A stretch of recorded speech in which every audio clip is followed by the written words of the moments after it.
এদিকে Khulna medical college হাসপাতালে 41 চিকিৎসককে অবাঞ্ছিত ও কালো তালিকাভুক্ত করায় বন্ধ বহির্বিভাগের চিকিৎসা সেবা। সকাল থেকে কর্মস্থলে আসেননি এই বিভাগের অধিকাংশ চিকিৎসক, ফলে ভোগান্তিতে পড়েছেন দূর দূরান্ত থেকে আগত রোগীরা। বিস্তারিত জানাতে খুলনা থেকে সরাসরি যুক্ত হচ্ছেন সহকর্মী রকিবুল ইসলাম মতি। চিকিৎসকদের কালো তালিকাভুক্ত করার কারণটা আসলে কি, আর কি বলছেন হাসপাতাল কর্তৃপক্ষ, জানাবেন। আপনাকে জানিয়ে রাখি যে আপনি যে বিষয়টি বলেছিলেন যে সকাল থেকে আসলে ডাক্তারদের যে ক্ষমতা সেটা ছিল কালকে পর্যন্ত, কিন্তু কালকে বৈষম্য বিরোধী ছাত্র আন্দোলন এবং স্থানীয় বিএনপি নেতাদের সাথে বসাবসির পরে তারা আশ্বস্ত করার পরে কিন্তু তারা কিন্তু আজকে সকাল থেকে কাজে যোগদান করেছে এবং এরই মধ্যে কিন্তু তারা কিন্তু যে চিকিৎসা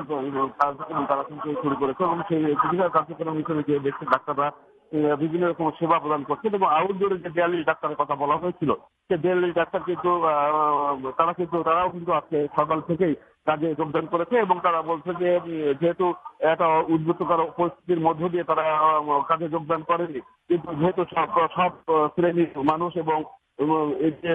ভোগান্তিতে পড়েছে সেই ভোগান্তি দূর করার জন্য মানবিক দিক দিয়ে কিন্তু তারা কিন্তু এই কাজে যোগদান করেছে এবং তারা বলছে যে এই অবস্থায় তারা বাধ্য হয়েছে, এটা স্বাভাবিক মানবিক দিক থেকে, কিন্তু তারা নিরাপত্তাহীনতার যে বিষয়টি বলছে যে নিরাপত্তাহীনতায় যে রয়েছে তারা কিন্তু নিরাপত্তাহীনতার বিষয়টাকেও জোরদার দিয়ে বলেছে। তারা বলেছে আমি এ বিষয়ে কথা বলতে চাই, এখানকার যে আরমো আছে সুমন সেই বিষয়টা নিয়ে কথা বলছেন, সেই বিষয়টি কিভাবে দেখছেন বলে ডাক্তার সুমন এই বিষয়টাকে আপনি আসলে কিভাবে কি হচ্ছে এবং কি জন্য আপনারা আসলে এই ব্যাপারটা কর্মবিরতি দিয়েছিলেন এবং কেন আজকে যোগ দিলেন? ধন্যবাদ।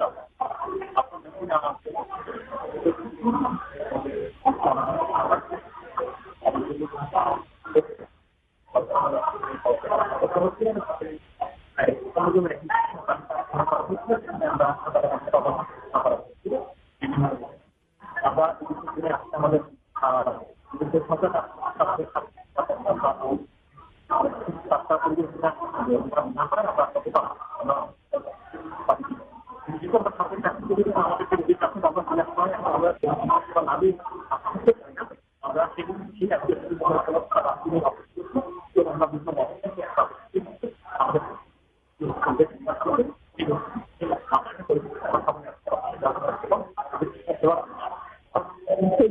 তারা বলছিলেন যে তারা কিন্তু আশ্বস্ত হয়েছে, ওই আশ্বস্ত কারণেই কিন্তু তারা সেবা দিতে তারা চলে এসেছে এবং তারা বলছে যে তাদের মানবিক কারণটাই তারা বিশেষ করে দেখছে এবং তারা একটা দাবি জানিয়েছে যে তাদের যে সুস্থ যে পরিবেশটা সেই পরিবেশ যারা বিস্তৃত করার চেষ্টা করেছে তাদেরকে আইনের আওতায় আনার দাবিও কিন্তু তারা জানিয়েছিল। চল আমার কাছে খুলনা থেকে ডাক্তারদের সর্বশেষ খবর এই ছিল।